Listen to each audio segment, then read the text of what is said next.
साथियों, भारतीय जनता पार्टी की सरकार और उसका शीर्ष नेतृत्व, उसके रणनीतिकार आज देश की और प्रदेशों की परिस्थितियों से इस तरह उलझ गए हैं, उनको समझ में नहीं आ रहा कि क्या किया जाए। इस उलझाव के कारण सही डिसीजन नहीं ले पा रही है भारतीय जनता पार्टी।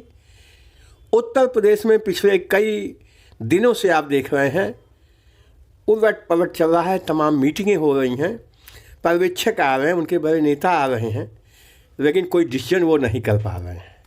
दुविधा में भारतीय जनता पार्टी पड़ी हुई है।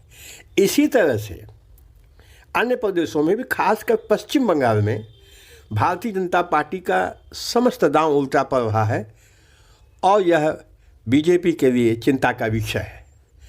और इन परिस्थितियों के मद्देनज़र आज समाजवादी पार्टी के मुखिया अखिलेश यादव जी ने चुटकी ली है और अपने ट्विटर अकाउंट पे कि अजब है भाजपा की नीति। उत्तर प्रदेश के अंदर मुख्यमंत्री जी की मर्जी के खिलाफ एक आईएएस अधिकारी उनको थोपने की कोशिश हो रही है और दूसरी तरफ पश्चिम बंगाल में वहाँ के मुख्यमंत्री के वहाँ से एक योग्य अधिकारी को दिल्ली बुलाया जा रहा है।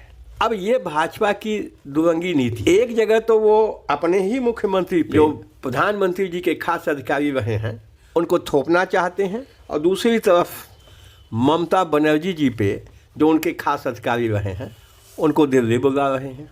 और इस विषय में आपको पता है कि कई दिनों से विवाद चल रहा है और ममता बनर्जी उस अधिकारी को, जिनका नाम बहुत सीनियर आईएएस हैं, मुख्य सचिव हैं पश्चिम बंगाल के, अल्पन बंदोपाध्याय जी, इनको दिल्ली भेजना नहीं चाहती और इन्होंने त्यागपत्र, इनका कार्यकाल पूरा हो गया और ममता बनर्जी ने इनको 3 वर्ष के लिए अपना मुख्य सलाहकार नियुक्त कर दिया। और उधर दिल्ली की जो बीजेपी सरकार है, अधिकारी को किस तरह से परेशान किया जाए या कैसे बुलाया जाए, वो इस पे मंथन कर रहा है। समाजवादी पार्टी के जो मुखिया हैं उनका भी यह कथन बिल्कुल सही है और उन्होंने आरोप लगाया है कि उत्तर प्रदेश में डबल इंजन से खींचतान जारी है, जिसका कारण है कि इस प्रदेश की जनता बहुत बुरी तरह परेशान है। आपको पता है कि 2 दिन से भारतीय जनता पार्टी के राष्ट्रीय महासचिव संगठन BL संतोष उत्तर प्रदेश में डेरा डाले हुए हैं।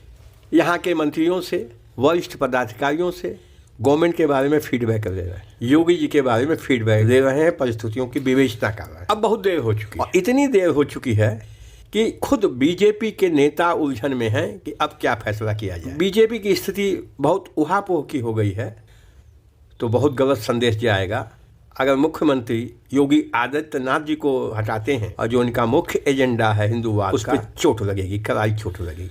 और अच्छे और जो पिछड़े दलित और इस तरह के लोगों की जो उपेक्षा हुई है 4 साल में, इनके एमएलएज की जो उपेक्षा हुई है, इनके मिनिस्टरों की जो उपेक्षा हुई है, तो उसका भी इनको खामियाजा भोगना पड़ेगा। मंत्रिमंडल के विस्तार की भी चर्चा है, कुछ को हटाना है, कुछ को रखना है। तो जैसा आप जानते हैं कि भारतीय जनता पार्टी सरकार ही बनी, जो बाहर से भाग के आए थे उनको बीजेपी ने टिकट दिया। भाजपा की अपनी ताकत नहीं थी, तो ये दूसरे के उधार ताकत पे गवर्नमेंट चला रहे हैं। अगर टिकट काटा इन्होंने, अगर मंत्रिमंडल से कुछ लोगों को हटाया, कुछ को जोड़ने की कोशिश की और अगर कहीं योगी जी को हटा देते हैं, बदलते हैं, रिप्लेस करते हैं, तो आप निश्चित मानिए कि आने वाले 10 साल तो भारतीय जनता पार्टी उत्तर प्रदेश में नहीं आने वाली है। तो कुल मिला के ये कहा जा सकता है कि भारतीय जनता पार्टी, इतने इसमें चिंतक हैं, इतने थिंक टैंक हैं, इतनी इनकी शाखाएँ हैं कि वो सब चिंतन और मंथन में ही रह जाते हैं,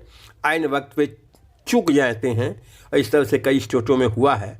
अखिलेश यादव जी हमेशा बोलते रहते हैं कि हम छोटे दलों से समझौता करेंगे। छोटे दल में यहाँ बड़ा दल है कौन? बहुजन समाज पार्टी। बीजेपी से आपका होगा नहीं, तो सिर्फ एक ही दल है, बहुजन समाज पार्टी।